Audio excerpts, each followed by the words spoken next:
포멀하우트라는 별입니다. 너무나 유명한 별이고 포멀하우트 B는 뭐냐? 플래닛, 행성을 말하는 거예요. 지속적으로 관측을 했어. 이동하는 모습이 보이죠? 시간이 지나면서 점점점 흐려지는 거, 그리고 되게 밝기도 급격하게 어두워져 갔어요. 네. 이거를 이상하게 생각한 아리조나 대학교의 리케 교수님이라고 있습니다. 허블 우주망원경 관측 자료를 다 분석을 해봤어. 반전. 애초에 행성이 아니었던 거야. 인사할 시간도 많습니다. 여러분의 시간을 낭비해드릴 느리지만 쿨한 과학 랩미팅입니다. 반갑습니다, 교수님들. 반갑습니다. 원래는 궤도님이나 양님이 저희와 함께 해주셔야 되지만 두 분 지금 비행기 타고 오고 계세요. 아유. 지금 그 어디에도 있지 않아. 공중에 있어. 지금 많은 분들이 알고 계시겠지만 유클리드 망원경이라는 게 이제 또 떠났습니다. 지난 토요일이었죠. 토요일 날 성공적으로 발사를 해서 목표지로 이제 궤도로 올라가고 있는데 요 유클리드 망원경에 관한 이야기 궤도님께서 또 준비하고 계십니다. 오늘 처음으로 소개해드릴 내용은 바로 토성입니다. 지금 여러분께서 보고 계시는 이 토성은 네.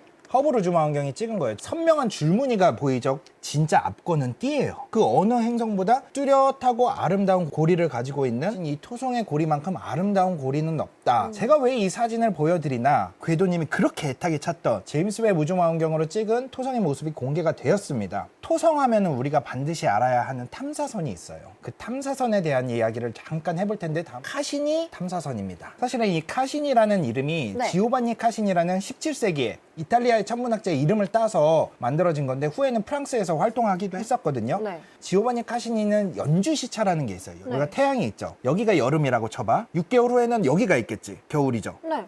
6개월 동안 어떤 한 별을 봐. 여기서 보는 별하고 저기서 보는 별하고 각도가 다르겠죠. 그렇죠. 그 각도를 이용해서 우리가 거리를 구할 수가 있어요. 오. 이 17세기에 연주 시차를 통해서 대표적으로 화성까지의 거리를 측정을 했었는데, 그거를 기념하기 위해서 그 카시니호라는 토성 탐사선의 이름을 붙였습니다.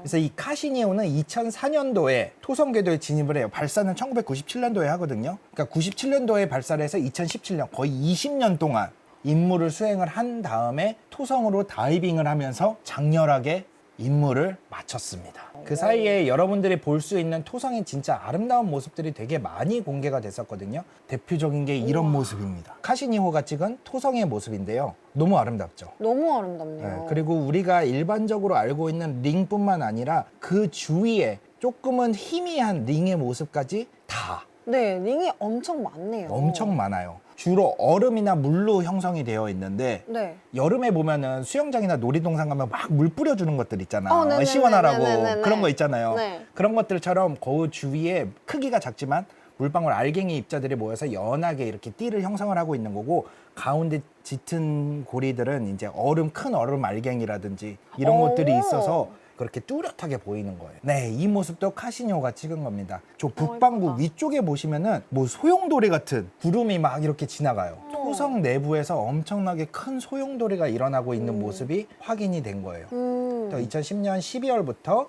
2011년 8월까지 그 모습을 카시니호가 찍은 거예요. 고리가 얇아 보이는데, 이거는 이제 두께 자체는 사실 얼마 안 돼요. 이걸 옆면에서 보면서 이런 다양한 모습도 카시니호가 촬영을 했다. 과연 제임스 웹이 촬영한 모습은 어떨지, 완전히 무슨 형광 물질을 누른 듯이 토성의 띠가 엄청나게 밝게 빛나지 않습니까? 그리고 왼쪽에 3개의 별 같은 게 보이지 않죠? 네, 보여요. 토성의 위성들입니다. 가장 바깥쪽부터 이제 A링이라고 되어 있어요. 네. 예. 그다음에 왼쪽에 있는 것은 이제 토성에서 가까운 디오네, 엔셀라두스, 테티스라고 불리는 위성들이에요. 자, 여기서 많은 분들도 되게 궁금해요. 고리는 빛나고 토성 자체는 어둡게 나타나느냐? 제임스 웹 우주망원경은 우리가 여러 번 말했지만 허블 우주망원경이나 카시니 망원경 같은 경우에는 가시광선이죠. 근데 제임스 웹 우주망원경은 적외선이에요. 그렇기 때문에 적외선으로 촬영하는 모습은 우리가 보는 모습하고는 조금은 다르잖아요. 우리는 과시광선을 보니까. 토성의 고리는 아까 제가 뭘로 이루어져 있다고 그랬죠? 물이나? 그렇죠. 네. 얼음으로 이루어져 있어요. 그것들은 적외선 빛이 반사가 잘 돼요. 그래서 형광처럼 그렇게 반짝반짝 되게 많이 보이는구나. 반짝이는 거예요. 그리고 지금 모습하고 이 모습하고 뭐가 제일 다른 모습이 보이죠? 토성 자체에 네. 줄무늬가 잘 안 보여. 근데 왜 적외선으로 봤을 때 토성의 띠가 안 보이나? 왜 그런 거 있잖아요. 여러분들 에프킬라 같은 거 뿌리고 막 이렇게 네. 칙 뿌리는 것들. 이런 거를 우리가 에어로졸이라고 그러죠. 토성 대기의 상층부는 그런 에어로졸이 가득 차 있는 것으로 알려져 있어요. 그래서 에어로졸을 뿌렸다고 해서 저 너머가 안 보이냐? 그런 건 아니란 말이야. 우리 눈으로는. 그렇죠. 그쵸. 허블 우주망원경이나 카시니 우주망원경으로 찍었을 때 그 토성의 밑에 보이는구나. 하층부에 있는 이 줄무늬는 보이는 거예요. 그런데 적외선으로 봤을 땐 그 안에가 막혀 있는 거지 안 보여요. 아. 그 밑에 대기 구조가 보이기 전에 다 그 적외선이 흡수가 돼 버려서 그 밑에 띠들이 보이지가 않는 거죠. 그래서 토성의 모습은 어둡고 이렇게 나타납니다. 이번 촬영의 주요 목적은 토성을 세밀하게 관측을 한다기보다는 적외선 영역에서 토성의 고리가 매우 밝죠? 네, 엄청 그거에 반해서 왼쪽에 그 위성들은 엄청나게 어두워요, 사실. 근데 저렇게 밝은 것에 우리가 초점을 맞추다 보면 어두운 거는 잘 안 나타나죠. 여러분 사진 찍을 때 보면은 되게 밝은 거 있으면 그 주위에 어두운 것들은 안 보여요. 안 보이잖아. 적외선 영역에서 매우 밝게 나타나는 토성의 고리와 함께 매우 어두운 토성의 위성을 동시에 관측할 수 있는지 성능을 테스트를 했는데 네. 지금 보시면 어떻습니까? 고리도 나타나고 위성도 다 보이고 네. 제임스 웹은 이렇게 우수하다. 그동안 뭐였죠, 제임스 웹 뭐였죠? 우주망원경이 촬영을 했던 태양계 가족들의 모습입니다. 약간 진짜 보석들 같아. 물론 화성도 촬영을 했는데 화성은 이제 일부만 촬영이 됐었고, 그리고 또 네. 우리가 관심을 가져야 하는 부분이 있어요. 네. 우리가 또 관심을 가져야 하는 게 토성의 아까 보여드렸던 그 세 개의 위성 중에 하나인 제일 작은 위성. 네. 여러분들께 가운데 보여드리겠습니다. 있었던 얼음 위성인 엔셀라두스입니다. 사실 이곳은 지름이 500km 정도밖에 안 돼요. 우리 서울에서 부산까지 거리가 한 420km, 그거보다 조금 조금 더 더 큰 거야. 그러니까 얼마나 작은지 알겠죠? 근데 그게 보이네. 그게 보이는 신기하다. 거야. 이거는 카시니 탐사선이 찍은 엔셀라두스의 모습입니다. 근데 이 카시니 탐사선은 이 얼음 위성 속에 거대한 지하 바다가 있다는 것을 확인했어요.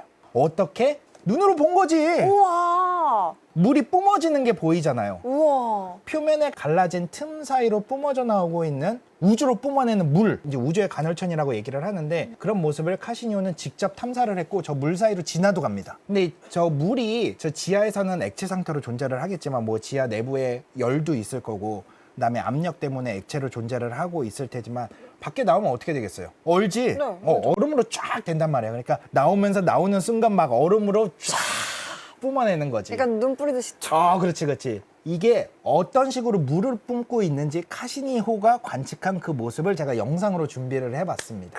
카시니호가 가면서 찍으면서 본 거야. 밑에 보여요? 물 네. 쫙 뿜어내는 거. 이 카시니 탐사선이 저 물줄기를 대충 봤을 때 한 몇백 킬로 정도 까지 뿜어져 나온다. 이런 것들을 확인을 했어요.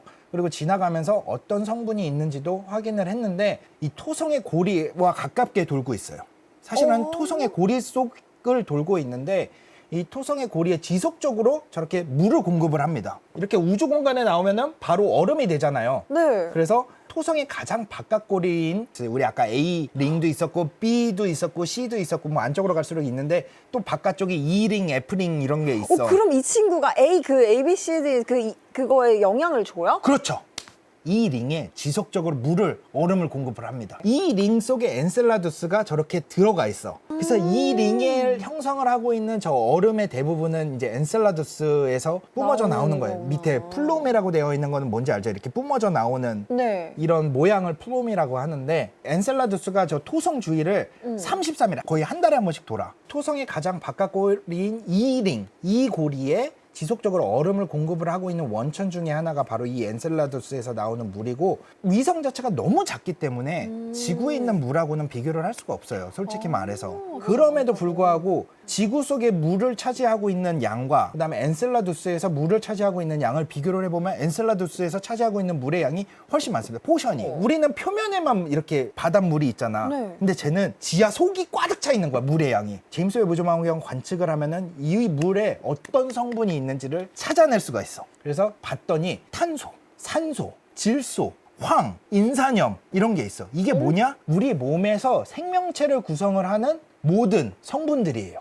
생명체를 구성하는 모든 성분들. 엔셀라두스 내부에는 생명체를 만들기 위한 조건들은 가지고 있어. 그러면은 만약에 외계 생명체가 살면은 네. 만약 박테리아 같은 게 살고 있어. 뭐. 네. 뭐 그러면은 같은 뿜어져 나올 때 박테리아. 같이 뿜어져 나올 수 있잖아. 그러면 지나가면서 확인을 할 수도 있는 거죠. 만약에 있으면은. 그렇죠. 근데 검출은 안 됐어 그런 거. 아쉽네요. 엔셀라두스 안쪽이 지하 심해를 가보면 저런 열이 나오는 열수구가 있어요. 심해에 사는 생물들은 저런 열수구를 원천으로 살고 있거든요. 영양분도 많이 나오고 온도도 따뜻해지고. 그래서 많은 과학자들이 저 엔셀라두스의 심해는 우리 지하의 심해의 약간 이런 열수구 이런 것과 비슷하지 않을까 그렇게 생각을 하고 있어요. 그렇기 때문에 다양한 생명체를 이룰 수 있는 구성 성분들을 공급하고 있지 않을까 그렇게 생각을 하고 있는 거예요. 그래서 우리 지구의 생명체가 탄생했던 조건과 매우 비슷한 바닷속 지형이 존재를 할 거다라고 생각을 하고 있는 거예요. 그래서 이 엔셀라두스가 어떻게 이 링을 형성을 하고 있는지 제가 영상으로 한번 준비를 했습니다. 같이 보시죠. 토성의 골이 보이고 돌고 있는데 엔셀라두스 저 파란색 안을 돌고 있죠. 저 파란색 안을 돌고 있는데 이번에 제임스 웹 우주망원경이 물을 뿜어내는 거를 촬영을 한 거예요. 저런 식으로.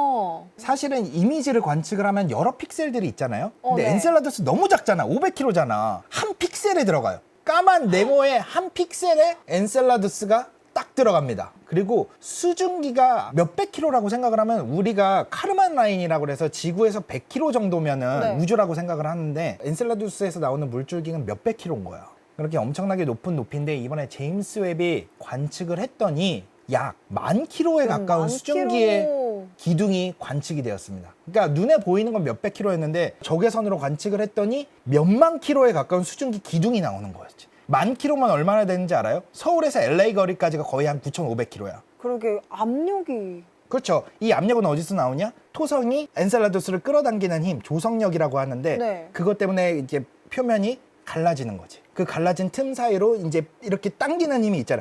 왜 우리 달이 이렇게 바닷물을 당기면서 밀물 썰물이 생기는 네네, 것처럼 그렇게 네. 물도 끌려가잖아요. 그런 것처럼 이제 끌려 나가는 거야. 토성이 당기니까. 와. 근데 이게 아까 물을 엄청나게 많이 뿜어낼 것 같다고 그랬잖아요. 네. 이번에 제임스 웹 우주망원경을 관측을 통해서 얼만큼 뿜어내는지가 어느 정도 나왔어요. 초당 약 300리터를 뿜어낸답니다.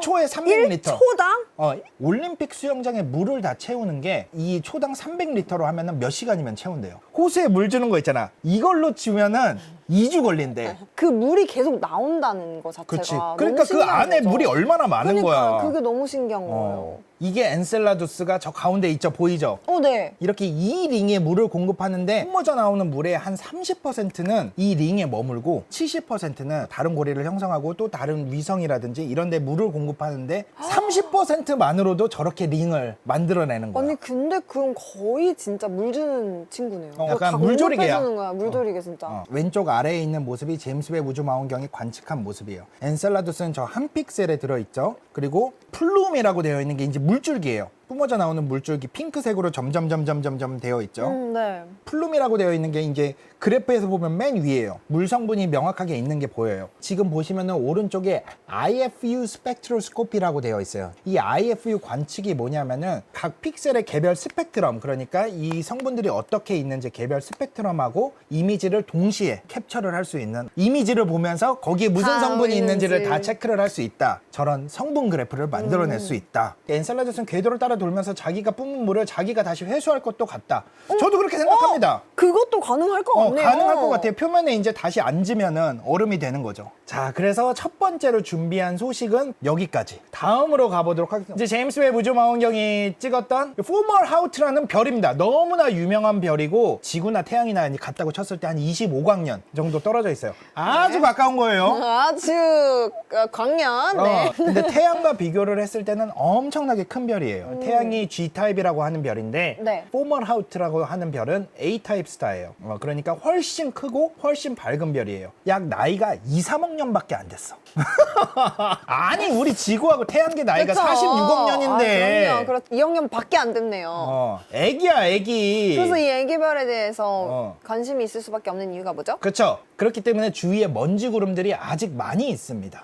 사실 별이 형성될 때 주위에 먼지 구름들이 모이면서 가운데로 뭉치면서 별이 형성이 되고 이 먼지 구름들은 가운데 별이 짠 별하고 태어나면서 이제 다 날려버리기 시작합니다. 시작하는데 네. 날려버리는 과정에 이 먼지 구름들이 뭉쳐서 우리 뭐 목성이라든지 지구와 같은 행성들을 형성을 한단 말이에요. 와, 이거는 진짜 예쁘다. 2004년도에 허블 우주 망원경이 관측을 한 모습인데 태양계에서 약 25광년 떨어진 남쪽 물고기 자리라는 데 있어요. 남쪽 물고기 자리에 있는 가장 밝은 1등성인데 한 3겹의 링이 있어요. 링이 이렇게 딱 보여요. 가장 네. 가운데 되게 진한 링이 있고 그리고 바깥으로 중간에 중간? 이제 링이 있고 좀 연해지다가 가장 바깥쪽에 이제 링이 있어요. 저 가장 바깥쪽까지 거리가 지구에서 태양까지 거리 한 150배 정도 돼요. 150 AU 정도 되는 거죠. 엄청나게 먼 거예요. 엄청나게 먼 거죠. 이 가장 바깥쪽에 있는 이 링까지의 규모가 해왕성 넘어서 해성들이 온다는 그 카이퍼 벨트까지의 거리보다 2배가 돼요. 네, 그래서 포멀하우트 B라는 게 2004년도에 관측이 됐어요. 포멀하우트 B는 뭐냐? 플래닛. 행성을 말하는 거예요. 2006년도에 그 행성이 조금 이동하는 게 보여. 그래서 이렇게 관측을 한 결과 2008년도에 어떤 결과가 나오냐면은 나사에서 짠 하고 발표해. 포멀아우트에 행성이 하나 있더라. 행성이 만들어지는 모습을 우리가 관측을 했다. 지속적으로 관측을 했어. 이동하는 모습이 보이죠? 추적을 합니다. 2004년도에 오른쪽에 보시면 저렇게 밝았던 포멀아우트 B의 밝기가 시간이 지나면서 점점점 흐려지는 거. 그리고 되게 밝기도 급격하게 어두워져 갔어요. 네. 이거를 이상하게 생각한 아리조나 대학교의 리케 교수님이라고 있습니다. 허블 우주 망원경 관측 자료를 다 분석을 해봤어. 반전. 저 포멀아우트 B는 2008년도에 그렇게 위대한 발견의 탑 1으로 발견이 됐었는데 행성이 아니었던 겁니다. 소멸이 아니라 애초에 행성이 아니었던 거야. 지금 포멀아우트 B인데 2004년도부터 저 포멀아우트 B가 점점 커지면서 저렇게 퍼져나가는 거를 볼 수가 있죠. 저렇게 그럼 그냥 우주먼지였어요? 그랬던 거야.